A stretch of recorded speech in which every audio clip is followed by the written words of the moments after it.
चतुर्थीच्या खूप खूप संकष्ट चतुर्थीच्या खूप खूप शुभेच्छा. आज संकष्ट चतुर्थी आहे.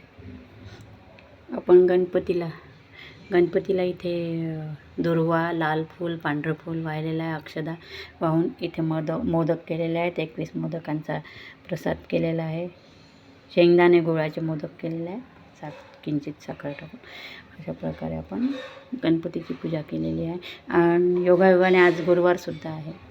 आता गजानन महाराजाचं आपल्याला ग्रुपचं पारायण आहे माझं, तर ते दुसरा अध्याय आज आहे माझा वाचायचा गजानन विजय ग्रंथाचा, तर तो आता वाचत आहे. तर श्रावणातल्या संकष्ट चतुर्थीच्या सर्वांना खूप खूप शुभेच्छा. आणि आपण आता गुरुवार गजानन महाराजांचं आपण इथे पूजा आटोपली आहे. मोदकाचं नैवेद्य केलेलं आहे. आज आपण आता गुरुवार गजानन महाराजांचा दुसरा अध्याय आता सुरू करू वाचणं. ही पोथी आहे गजानन विजय ग्रंथाची. तर इथे आपण